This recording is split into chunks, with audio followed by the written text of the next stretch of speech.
बात तो उस नबी पाक की जहां से भी की जाएगी गूंज कर रहेगी इंशाअल्लाह। और मुझे पता है हम उस मुल्क में जी रहे हैं जहां अफगानिस्तान का तालिबान मेहमान बन सकता है और हिंदुस्तान में जन्म लिया सलमान नहीं आ सकता। ये मुनाफिकत है और मैं खुलकर बोलता हूं।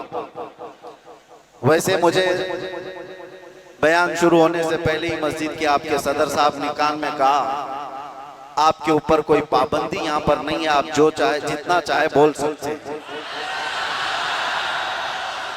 लेकिन मैं सदर साहब से कहता हूं पाबंदी लगा भी देते तो हम धज्जियां उड़ा के भी जाते, इसलिए कि पाबंदी हुजूर पाक सल्लल्लाहु अलैहि वसल्लम का नाम लेने के लिए कोई माँ ने आज तक जन्म नहीं लिया, किसी माँ ने आज तक ऐसा बेटा जन्म नहीं दिया जो हुजूर पाक सल्लल्लाहु ताला अलैहि वसल्लम के नाम पाक को इस रूए जमीन से खत्म करके दिखा सके। हमारा जुर्म क्या है, हमारा कसूर क्या है, हम बोलते क्या है?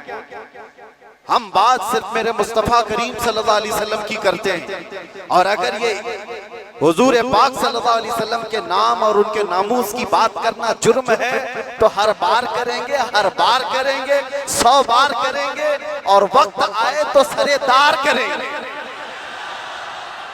इसमें कोई खौफ की बात तो है नहीं, इसमें कोई डर की बात तो है नहीं।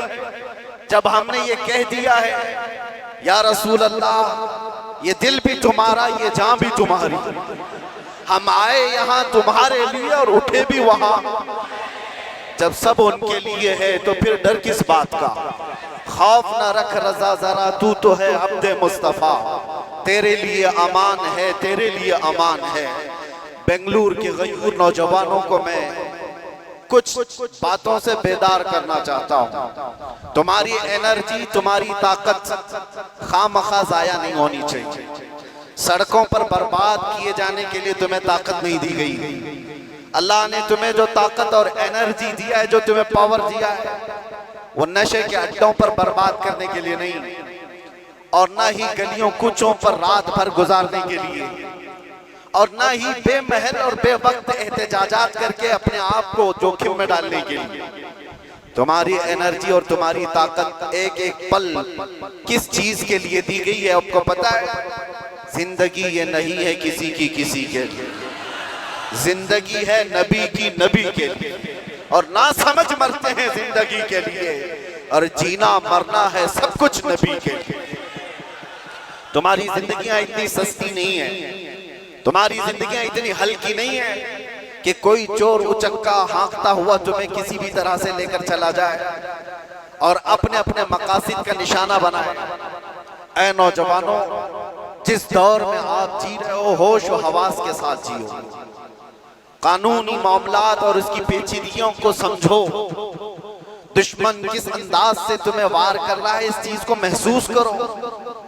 यकीनन मेरे आका सल्लल्लाहु ताला अलैहि वसल्लम की मोहब्बत और उनकी असमत एक ऐसी चीज है जिस पर मुसलमान कंप्रोमाइज नहीं करता और ये दुश्मन को अच्छी तरह मालूम। हमें भड़काने के लिए, हमें आपे से बाहर करने के लिए जानते हो वो कौन सी चीज का इस्तेमाल करते हैं? सिर्फ और सिर्फ मेरे नबी का नाम इस्तेमाल करते हैं। उनको पता है ये इसकी माँ की गाली से भी उतना नहीं भड़केगा, ये इसके बाप और इसके खानदान को कोसो तो भी नहीं भड़केगा, इसके घर को बिल्डोजर से तोड़ दो तो भी नहीं भड़कता। ये अगर बेकाबू होता है तो आमिना के लाल की इज्जत पर उंगली उठाने, ये अच्छी तरह से दुश्मन को मालूम है। इसीलिए बार बार इस तार को छेड़ा जाता है। उन्हें छेड़ने दो, वो अपनी हैसियत के मुताबिक छेड़ करके समझ रहे, लेकिन हकीकत में मेरे अजीजों मैंने महसूस किया है इस कौम को अल्लाह हमेशा सलामत रखे। मैं कभी कभार रातों में बैठे फिक्र भी करता कि इन नौजवानों से मुस्तकबिल क्या होने वाला है, जो रात भर नशे के अड्डे में गुजारते हो, गाने सुन करके दिन भर बिस्तर पर सोए रहते हो। उम्मत मुस्लिमा का क्या होगा? हम पहले बहुत जज्बाती तकरीरें कर चुके, माशरे की इस्लाह के लिए हर बुराई पर हम उंगली रख चुके बहुत फिक्र अंदाज, काफी फिक्र होती थी।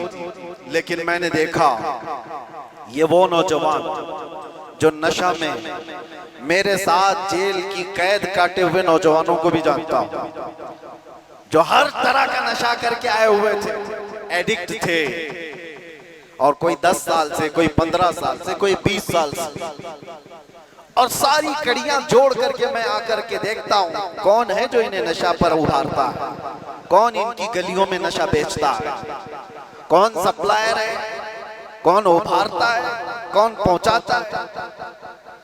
कानून को भी मालूम है कहां बिक रहा है, कहां सप्लाई हो रहा है, सबको पता है। और खासकर तुम्हारे मोहल्ले क्यों टारगेट है, कभी सोचा आपने? ये सिर्फ बेंगलुरु की बात नहीं, जाओ मुंबई जाओ, कलकत्ता जाओ, दिल्ली जाओ, किसी भी, हैदराबाद, हर इलाके में मुसलमान क्राउडेड जो इलाके हैं, हमारी ज्यादा आबादी जहां पर, उन इलाकों को इन तमाम बुराइयों से घेर लिया गया है, नशा से। क्यों तुम टारगेट हो? वजह यही है मेरे अजीज, इसलिए कि दुनिया को खौफ दूसरी कौमों से नहीं, मोहम्मद अरबी के गुलामों से इतना डर है कि इसी दिन ये खड़ा हो गया तो दूसरों की नींद हराम कर देगा। पता है इसको इन तमाम खुराफात में मुलव्विस करके, नशा का आदी बना करके इसको सुला दो। ठीक है, इन्होंने कर लिया, किसी को 10 साल से, किसी को 20 साल से, किसी को 25 साल से नशा में मुब्तला करके रख दिया। हम भी डरे हुए थे कि ये नशा खोर नौजवान क्या करेंगे, मुस्तकबिल क्या होगा इनका। लेकिन मेरे अजीजों, मैंने अभी माजी करीब में, साल 2 साल में ये भी महसूस किया, नशा छोड़ना आसान भी नहीं है। जो एडिक्ट होता है वो जल्दी छोड़ता भी नहीं। अरे गुटखा नहीं छोड़ता तो वो दूसरी बातें कहां जल्दी छोड़े। लेकिन मैंने इलाज भी देखा, ये वो नौजवान 10 साल, 12 साल, 15 साल से नशा में एडिक्ट हैं। पूरी दुनिया ने इनको टारगेट कर कर करके नशा खिलाया और इनको 36 घंटे, 48 घंटे सोने वाले नौजवान बनाया। मैंने देखा है 36 घंटे सोने वाले, और डर था हमें कि इनसे होगा क्या मुस्तकबिल। लेकिन मेरे अजीजों, हमारा ये अंदेशा, हमारा ये डर गलत निकला। दुनिया ने सब कुछ एड़ी चोटी का जोर लगा दिया इस नशा में मुब्तला कर कर कर करके कि इनको मफलूज कर दे, इनको पैरालाइज कर दे। लेकिन मैंने पुराना नशा जिसमें 36 घंटे सोता था, वो नशा कहाँ चला गया। मैंने उन नौजवानों को देखा, वो झूमते हुए कहते हैं वो नशा अलग है, ये उस मुस्तफा के नाम की मोहब्बत का नशा अलग है। मैं ये चाहता हूं मेरे अजीजों, आओ उस नाम पाक के नशे में, इससे बढ़कर के बेहतर खुमार कोई है नहीं। इसीलिए जो उस मोहब्बत के नशे को पी लिया, तब फिर वो गुनगुना करके यूं कहा था, कुछ ऐसा कर दे मेरे किरदिगार आंखों में, हमेशा नक्श रहे रूये यार आंखों में। उन्हें न देखा तो किस काम की है ये आंखें, कि देखने की है सारी बहार आंखों में। आपको मैं उसी चीज की दावत देने के लिए आया हूं। नौजवानों, ये धड़कता दिल किसी लैला को देने के लिए नहीं है, एक ही दिल है। उस लैला को क्या दें जो 4 दिन के बाद मजनू बदल देती हो। उस लैला को क्या दें जो पैसे देख करके बदल जाती हो, मनसब देख करके घर बदल लेती हो। हम उस दरबार में अपने आप को डाल दें जहां के मुतालिक ये कहा, जब तक बिके न थे तो कोई पूछता न था। या रसूल अल्लाह, तुमने खरीद कर, सिर्फ अनमोल नहीं, बात यहीं तक नहीं है, जिसको रसूलुल्लाह ने खरीदा वो अबू बकर था तो सिद्दीक बनाया है, उमर था तो फारूक बनाया है, उस्मान था तो जुन्नूरैन बनाया, अली था तो हैदर कर्रार बनाया, बिलाल था तो फखरे आसमान बनाया है, अब्दुल्ला इब्न मसऊद को फखरे फिक़ा बनाया है। जो आया जिस अंदाज से आया मेरे मुस्तफा ने उतना नवाजा है। आज के दौर में हम देख रहे हैं, मुझे दुनिया क्यों पूछती है, मुझे दुनिया क्यों